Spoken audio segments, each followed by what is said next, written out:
and welcome to the second in a four-part series of videos presenting some exciting new applied watershed science from the Susquehanna River Basin Commission and our partners. If you haven't watched the overview video that summarizes this project, we recommend that you do that now. This video will provide a more detailed look at the GIS, or Geographic Information Science, techniques that we utilize as we explore the relationship between landscapes and in-stream turbidity across the Susquehanna River Basin. You don't need to be a GIS specialist to appreciate this part of our story, but if you are a GIS expert and you'd like some more detailed technical information, check out the links below in the video description. Through this project, our partnership uncovered new insights about causes and effects of water pollution, and specifically that many types of water pollution are related to hydrologic alteration. GIS played a large role in our analysis. First and foremost, let's talk about spatial data. Two large data sets were at the core of this effort: LiDAR-derived bare earth elevation and several years of aerial photography.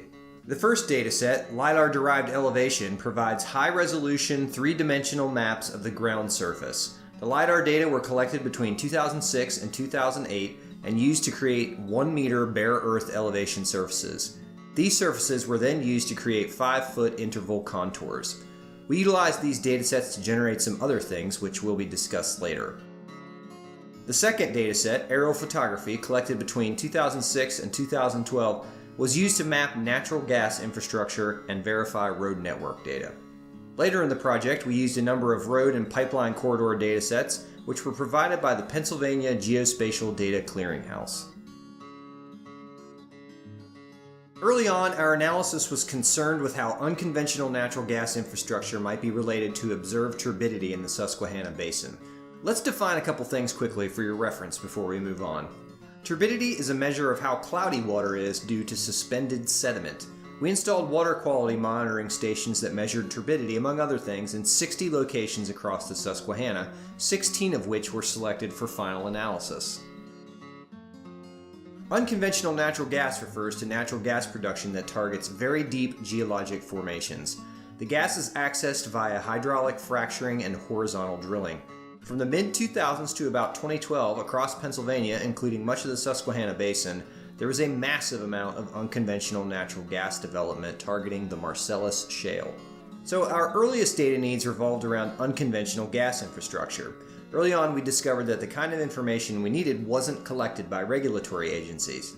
We used permit documents to identify areas where new gas wells were to be installed, and then, with several years of aerial photography, we created map data for new access roads, well pads, disturbed areas, and impoundments.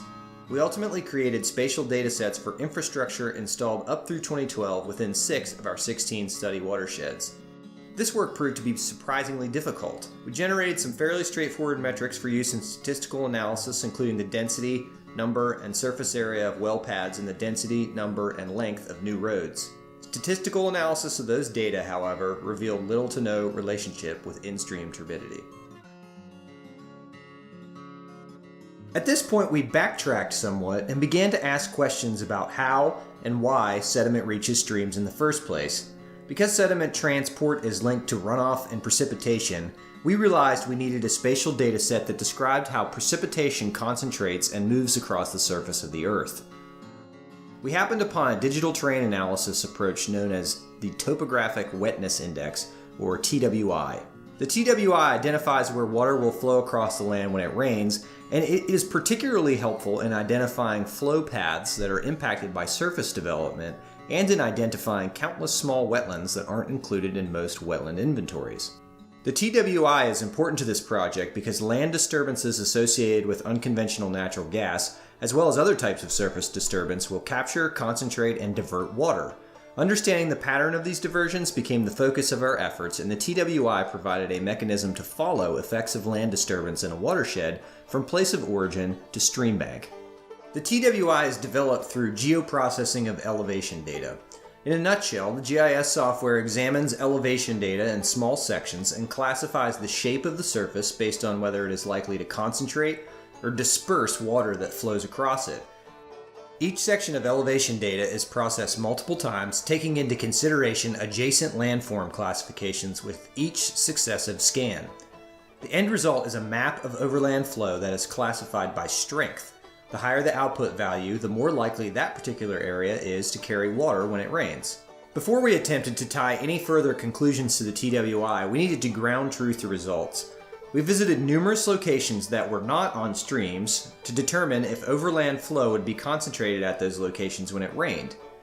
In addition to ensuring that the TWI was depicting runoff accurately, this also allowed us to identify a cutoff value for the data, where values above that cutoff had the highest probability of predicting real-world overland flow. The ground truthing exercise proved successful and underlined how good input data, LiDAR-derived elevation in this case, can produce high-quality results. Once we were confident that the TWI was capturing important real-world phenomena, we could examine, in a general way, how landscape changes, such as leveling off an area for a well pad, might affect drainage paths. Dr. Patrick Drohan of Penn State University demonstrated how a flattened feature, such as a well pad, will intercept some amount of drainage from above and capture it, possibly drying out the landscape below the well pad. This is an example of hydrologic alteration. Changes in how landscapes typically control water on a very local scale. Could hydrologic alteration more broadly explain the variability of turbidity observed in our study area? We knew that the volumes and density of gas well infrastructure weren't correlated with turbidity, but we felt we were on to something with hydrologic alteration. We retreated somewhat and began to think a bit more broadly. There are well-known correlations between water quality and forests. Basically, the more forested area in a watershed, the better overall water quality you can expect.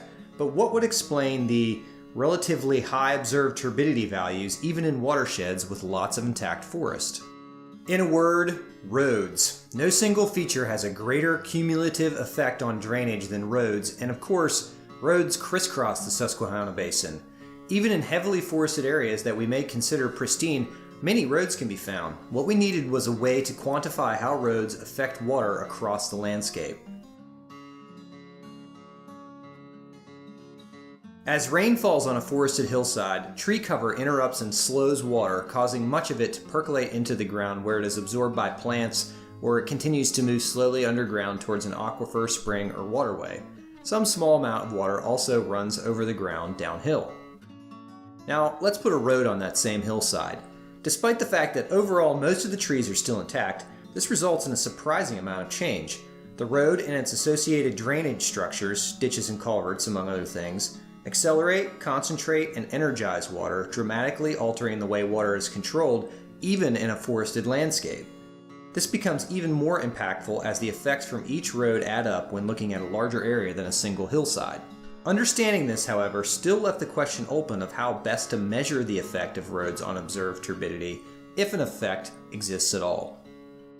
If we look again at the illustration, we can see that the road and the hillside work together to form a topographic control. That is, everything uphill of the road is subject to capture by the road's drainage system. The road acts as the downslope boundary of an area that we call the hydrologic capture zone. All the rain that falls on the hill above the road will potentially be captured and influenced by that road. Given the sheer number of roads in these watersheds, the surface area being captured by them struck the researchers as an interesting angle by which to explore trends in turbidity. Pipeline corridors are a similar and increasingly common feature in this region, so we examined those as well. Development of hydrologic capture zones for these features was relatively straightforward, although it did require a manual digitizing process to complete. We utilized several road datasets published by the Pennsylvania Geospatial Data Clearinghouse, as well as pipeline corridor data.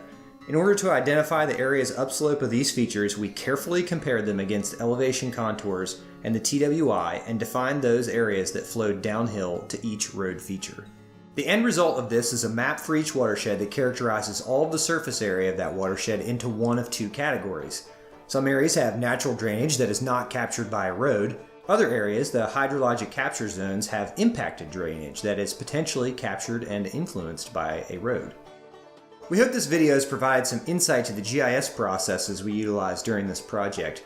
For more details about other aspects of the project, check out the overview video or the data and analysis video. Lastly, for insight on how this work might inform future best practices in road building and maintenance, check out the In the Field video with folks from the Penn State Center for Dirt and Gravel Road Studies. Thanks so much for watching.